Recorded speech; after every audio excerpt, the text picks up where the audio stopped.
Hello everyone, it's Imran here. Welcome back to another video. So today I am going to be reacting to the second story of Tales from the Scrap Sidings 3. Sidings or Siding, I don't know. Don't know why there's an S there. Is it called Tales from the Scrap Siding or Tales from the Scrap Sidings? 22 tells her. Let me know in the comments down below. But the second story is called Tetsundo no Anke, if I was able to pronounce that correctly. I don't know if that is the actual text written in English or it's text written in something you say in Japanese or Chinese. I mean, I don't know. No, I try to pronounce it best as possible. But this is the second story of Tales from the Scrap Siding 3 that premiered on October 10th. I know Halloween is already over, but that's not going to stop me from reacting to scary videos. Like, you can react to scary videos like any time of the year. It does not only have to do with Halloween, but obviously Tales from the Scrap Siding. I have not been able to react to the videos because I've been trying to catch up on other videos that I've been needing to react to over, I don't know, the past few months. But I decided, you know what, today I'll just react to the second story because it's quite a long one, just over 20 minutes long. So I did react to the first story, which was Old Stomping Grounds. It was centered around Toby's old tramway in the TVS set during Series 5. You do want to manage that out, I'll have it up in the top right corner of your screen. It did have a bit of a psychological impact, that story. It did, but someone mentioned it in the comments of my reaction to Old Stomping Grounds that the second story will be even more shocking. This one, Tetsundo no Anki. So I have no clue what it means by shocking, but if it's really going to be that shocking, then God knows what I'm going to be in. It seems that the stories are going to get darker and darker as we go through the third volume of Tales from the Scrap Siding, and I'm over it. That one did have a bit more. The first one did have a bit more of a light ending. Not really sure this one does because it's another one on the Farquhar branch line with Thomas and Percy's pranks getting out a bit of hand and to the point where Toby finally has enough. So he tries to do something to scare them, but I think it's going to backfire from what I can read from the description right there. But I still want to know what Tetsundo no Anki means, if it's written in Japanese or not, what it means. If it's written in another language like Japanese or not, I want to know what that means in translation to English. But I'm just rambling now. Really enjoyed the first story, and can't wait to see what this story has in store for us. A link to the video I'm reacting to in the description down below as always. So without further ado, let's go ahead and get straight into this because this video is quite long, nearly at 20 minutes, like I said. Headphone warning at 7 minutes and 26 seconds. Oh, I better make sure I don't end up blasting my hearing out, so am I? So here it is. Tetsundo no Anki. After the incidents where Percy and Thomas scared each other, the two tank engines had decided to bury the hatchet and started pulling Halloween pranks on other engines instead. At first, Toby was fairly pleased that the two were finally not arguing over silly things like ghosts and dragons. However, that started to change as Thomas and Percy's tricks became more and more frequent. Making matters worse was that Toby himself was the most frequent victim of these pranks. They all worked together on One morning, Farquhar branch line. Toby woke up to a horrific sight. When he looked at Thomas and Percy, he realized that both their faces were missing, and instead there were only smokebox doors. Oh, this is another one of Thomas? that pranks. Percy? Can either of you hear me? No response came at first, but then he heard ghostly whistling, and then all of a sudden, as the smokebox doors fell off to reveal Thomas and Percy's face, and both of them screaming with grotesque expressions. Crikey! Thomas and Percy laughed, and Toby just frowned. So immature. Come on, old boy. Some nice hard work will help you forget it, replied his driver. Don't think that's gonna work. But Toby didn't forget it. Later that day, he was at Knapford when a young girl came up to him. She had brownish red hair, grey eyes, and a height that suggested that she was a preteen. Toby immediately recognized the young girl as Lucy, his driver's daughter. Hello, Daddy. How was work today? Very well. Did you have a good day at school? I sure did. She then turned to Toby and noticed he was somewhat downcast. Oh, hello, Toby. Is something bothering you? It's Thomas and Percy's pranks during Halloween. I was glad when they were no longer ribbing each other about ghosts and dragons at first, but now I really... So that means this story might be set during Series 3, because we got not only did we get a reference to Ghost Train we did, but I think we also got a reference to Thomas Percy and the Dragon right there. So my prediction is that this story is set during Series 3. That's at least my wish prediction. they'd find someone else to pick on. Oh, I'm sorry, Toby. Just then, Hero arrived with the passenger train. As Toby and Lucy looked, a younger Hero? girl and her mother climbed out of one of Hero's coaches. The younger girl had long black hair with white dye on the ends, and was wearing a white dress. Okay, Said the mother. now we'll just have to style your hair and you'll be the perfect Frankenstein's bride for the Halloween party. That was honestly a nice costume. Said Lucy to Toby, who agreed. You know, Mused Hero. that girl's costume reminds me of an Onryo. An Unreal? What's that? Oh no, an Onryo is a ghost from Japanese stories. An angry ghost who wants revenge on the people who tormented them in life, or humanity itself. Hero. So it is Japanese, text in Japanese right there. Sorry, my nose was a little bit blocked right there for a second there. So it is text in Japanese right there. So obviously this might be a Brother era story now, because we have Hero involved in this story we do. I feel like this story so far could feel like a Brother era story. It can, if we have the inclusion of Hero in it. So, an angry ghost who wants revenge. I think I know where this is heading. Paused impressively. But there is a story I heard about one Onryo that engines would be wise to look out for. Oh? Perhaps you'd like to hear it so you know when she arrives. I don't see why not. I have an hour or so before I leave. What do you think, driver? How long should your story take, Hero? Only about 5 minutes. Go ahead. When Hero had finished, Toby chuckled. Lucy, I have an idea for how we can pull our own prank on the tank engines. He snickered as Lucy giggled and her father chuckled. Uh-oh. Good idea. I want to see how these two pranksters like their own medicine for a change. When Toby returned home that evening, Thomas, Percy, and Daisy were all sharing ghost stories. Daisy was almost finished with her story. And every year on the date of the... Boring. Never heard that before. What do you mean you've never heard us before, may I ask? We figured it was like the stories we've heard before, with the part about the demon and the old engine, but ending it like that proves you are copying my story. Before the argument could continue, Toby arrived. Oh, stop it, you three. That story's only child's play compared to the ghost stories of the entire world I've heard in my time. Oh, really? Scoffed Daisy. He's going to But tell the Thomas story and that Percy Hero were told him. intrigued. Have you really heard that many ghost stories from around the world? I'll admit, the entire world was an exaggeration. But one story that has always stood out to me was one Hero told me from his homeland. You mean Japan?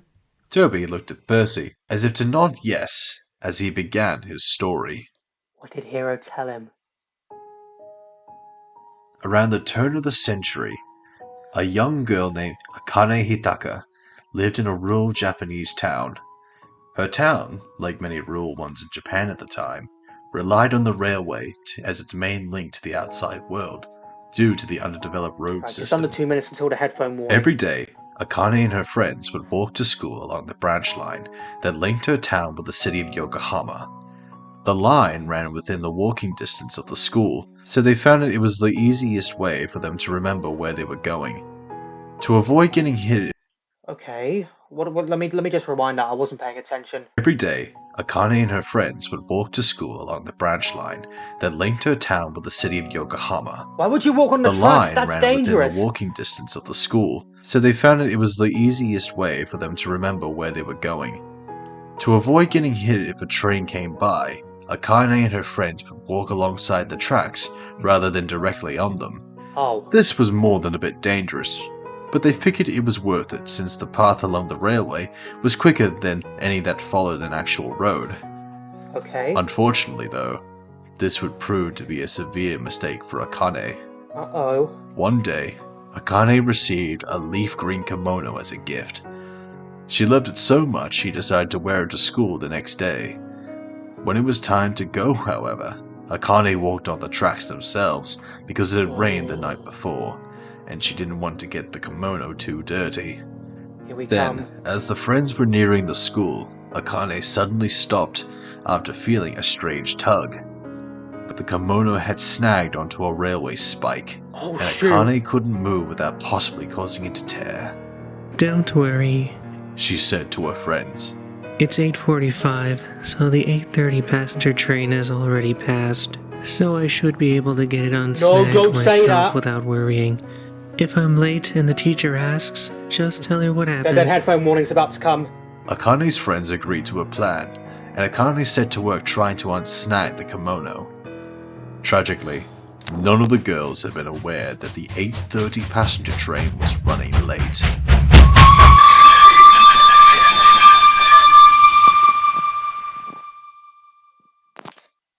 What just happened? No, I need to go back. And Akane set to work trying to unsnag the kimono. Tragically, none of the girls had been aware that the 8:30 passenger train was running late.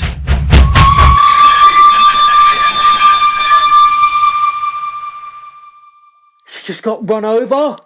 No! When Akane's body was found, it was a gruesome sight. Akane had her right foot and left arm severed off, and the rest of her body had been burnt by the cinders from the engine's firebox. Naturally, Akane was given a funeral, and a memorial was set up next to the tracks on which she died. Oh my god, that is probably the most gruesome death in the Thomas fandom I've seen so far. Oh, alright, so that wasn't as bad as I thought, that headphone warning, However, but... that was not the end of the story at all. Many years later, a photographer came to photograph the engine involved in Akane's accident at the harbour, as part of a book about locomotives around the world. When the photo was developed, however, he noticed an unsettling sight in the background.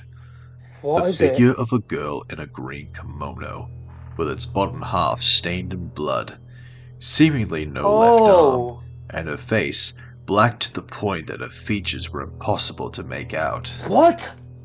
The next day, the photographer came to ask if anyone had seen the same figure, when suddenly a loud splash was heard. It turned out that the engine had suddenly moved by itself and fell into the sea where he drowned. Oh my An engine goodness. that witnessed the event claimed he saw a girl make the engine move by itself, but he wasn't taken seriously at the time. The drowned engine's crew were assigned to another engine, and nothing more seemed to happen. Then one day, while pulling a train through the countryside, the crew's new engine inexplicably ran dry and exploded, killing both crewmen. However, their deaths and their old engine were dismissed as coincidence. One day, though, it would all come together. That was the gal. Passenger train was running down a straight piece of track when, all of a sudden, it derailed out of the blue. No one was able to find an answer. That is, until a survivor mentioned peering out of the window and seeing a girl in a green kimono facing the train head-on seconds before the derailment. Oh my Then, goodness. an engine derailed leaving a rail yard in Nagoya, and a worker claimed he saw the same figure too. Everyone knows the full truth nowadays. It seemed that the more disastrous an accident Akane causes, the wider across the world she can go. She's been seen all across the Far East, has been seen in India, Australia, and the Middle East, taking her anger out India, on the Australia, machines and the that Middle she East? associated with her untimely death, and in turn, the people who operate them. Whether it's something as simple as a derailment or a fatal wreck, any sort of damage is all that's needed to extend her reign of terror. The Oh, worst part for us? She was allegedly spotted in Amsterdam last year, which means that Britain is almost certainly next. definitely. 100% Percy definitely. and Daisy were both spooked and didn't say a word. Thomas, on the other hand, still wasn't convinced. Ghosts are just in your imagination, and Japanese ones are no different. I don't think you'll be saying that when you fall in the ocean. Replied Dobie mysteriously. You don't want to brag Anyways, about it, I've got to Thomas. take a train to nap for tonight soon, so I'll see you all tomorrow. Thomas decided to say no more and went to sleep instead. That you shouldn't have both met As he the slept, ghost. Percy could hear the sound of someone walking on the ballast near his cab. He thought nothing of it at first, assuming it to be the firelighter. But he quickly realized he was wrong when the sound became closer to his front. Percy opened his eyes and looked to his right side. Once he saw who was walking, Who was he it? let out a yelp of terror and shut his eyes. Unfortunately, his yelp woke Thomas up. Percy, something. Yikes! Thomas tried to get a good look at who was walking in, That's the and girl, was isn't it? also immediately petrified. Like Percy, Thomas had closed his eyes quickly. Nevertheless, both opened their eyes just as the figure exited their sheds. Upon a closer look, the two engines could see that the figure had long, black hair that became ratty from years of neglect. It That's the wore gal. what looked like a leaf green dress, which had been stained with blood. But what really scared Thomas and Percy was the way it walked, as if on only one foot, in a jerky, unhuman motion. All of a sudden, the figure turned to its right and started waddling in that direction and towards Daisy's shed. Thomas and Percy were only able to watch as the figure stood to the left of Daisy. They wanted to wake Daisy up too, but they were too afraid of what the figure might do if they said anything. Definitely. The figure then raised its right arm as if trying to reach for the door of Daisy's cab. Instead of trying to get in though, the figure had other ideas. What? The figure instead moved its arm to the right, and Daisy started moving. At this point, the courage in the tank engines finally came to them. Daisy? Daisy quickly woke up, and her eyes soon wide open with terror as she realized she was moving. Driver? What are you doing? That's not your However, driver, Daisy. It became too clear to the railcar that her driver was not in the cab at all. No. Anyone? Please stop me! Thomas and Percy could only stare, petrified as Daisy rolled out of the yards and onto the branch line.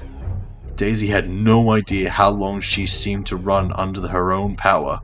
All she knew is that she soon reached the junction at Nafford, when she could make out a deep-toned whistle. Up ahead was Henry, with a goods train for the mainland. Him pulling the flying kipper. The signalman on the night shift swiftly knew what was happening, and quickly set the points so Daisy finally derailed on some track points. Just as her wheels crunched on the gravel, Henry finally came to a complete stop. What happened, Daisy? I have no clue.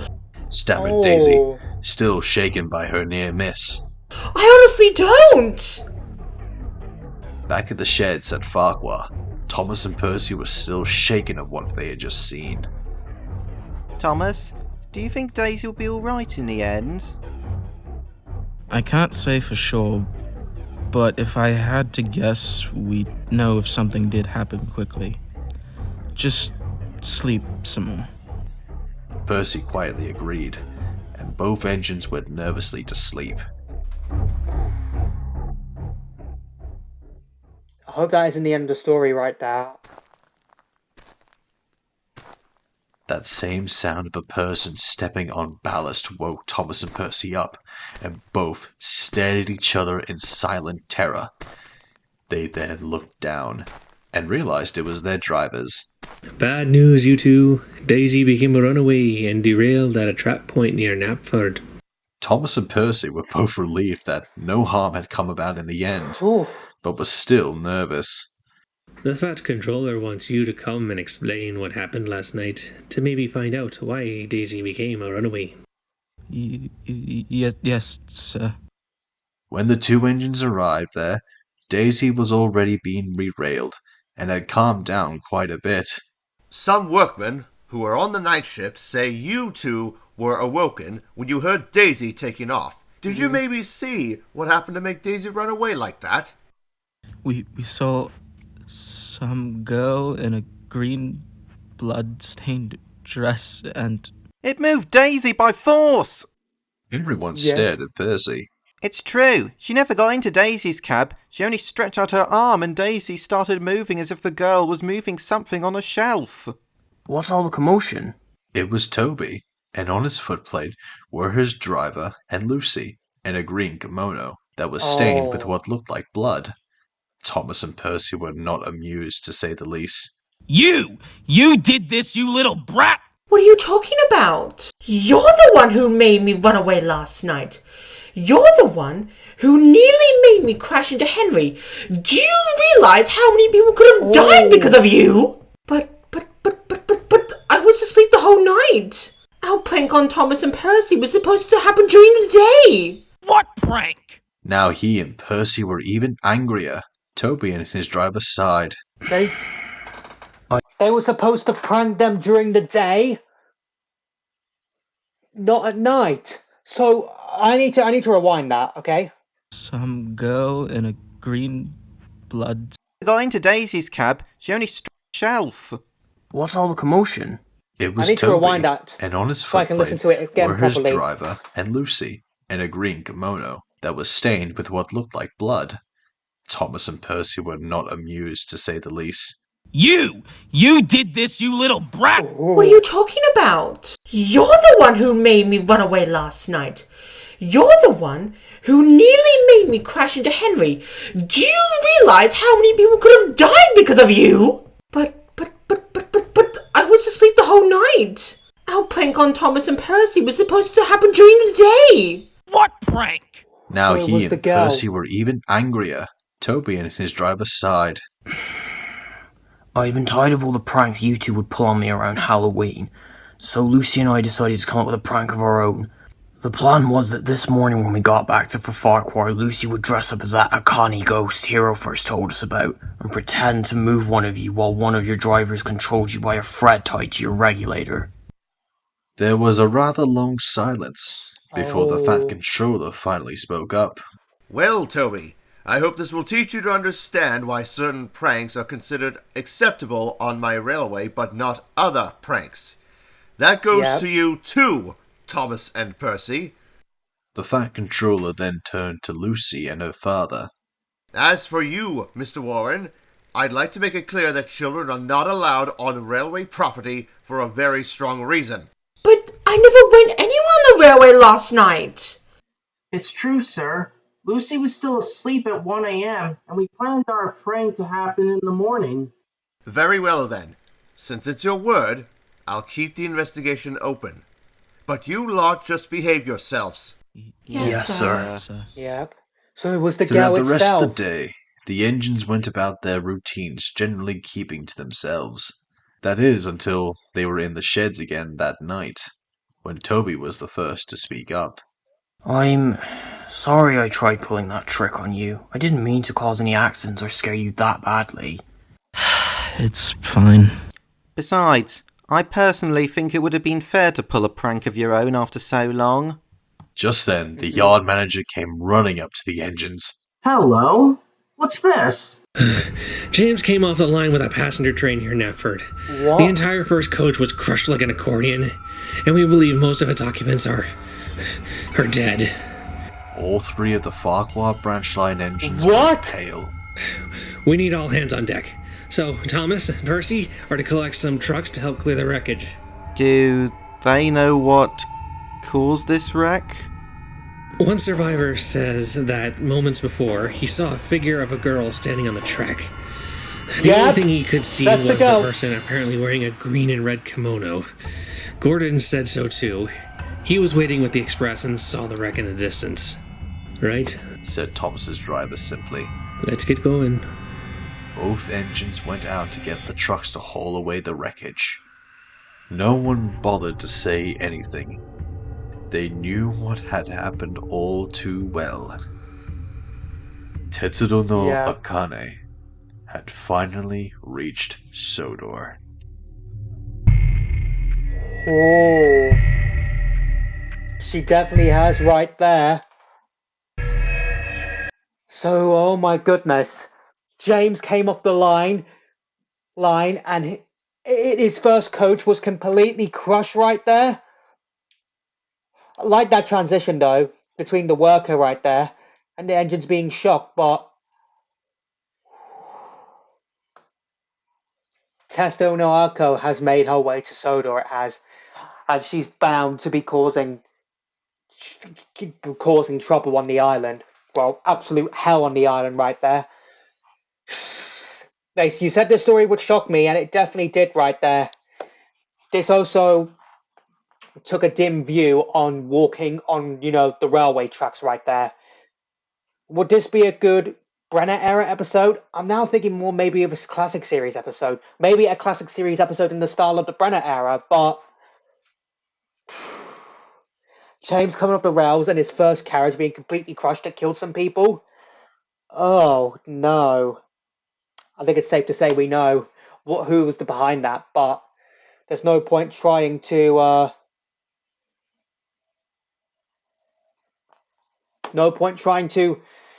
say what happened because no one will believe you. So Toby was planning on doing a prank to Thomas and Percy after he got fed up of their constant pranking on him. And well, excuse me, it ended up actually being a reality, the ghost. The ghost is actually a thing that exists.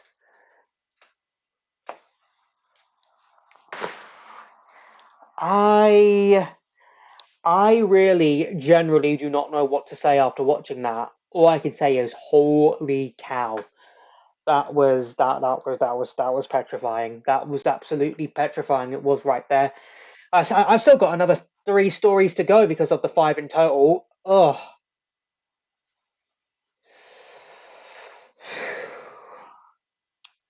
Great animation, 22 tells her as always, but I really have no words after all of that. So it was Japanese text, I was right, but could the legend be true in real life that most crashes or fatal accidents we see on the railways are caused by that girl who's been spotted all over around the world? Who knows? Who knows? But one thing is safe for certain is that we know who caused those crashes. We really, really do. Like I said, I've got nothing else to say. Really, I've got nothing else to say, and it's what the actual fuck. I know I don't normally swear, but what the actual fuck I just watched right there. Probably the most gruesome Thomas story I've ever heard of. Whenever it's been a trained adaptation or an audio story, probably the most gruesome Thomas story. I mean, the fact that 22 Tales are included, what the body looked like after it was run over by the train. That I can just picture that in my head right there. Really, I can picture that in my head. You do want to check out my previous Thomas reactions. Like I said, whenever it's an audio story or trained adaptation, I'll have a playlist up in the top right corner of your screen right now. So I hope you enjoyed this video. If you did, hit that like button for me. Let me know in the comments down below what you thought of this audio story I reacted to. Whoever said this story would be more shocking than in my previous reaction, you definitely lived up to your word right now. That was definitely more shocking. Also, let me know in the comments down below what other videos you want me to react to next. Follow me on Instagram. A link to that being in the description down below. Share this video. Subscribe if you're new here. Ring that bell to get notified for when I upload new videos or when I post in the community tab. And I'll see you all in the next one. Bye!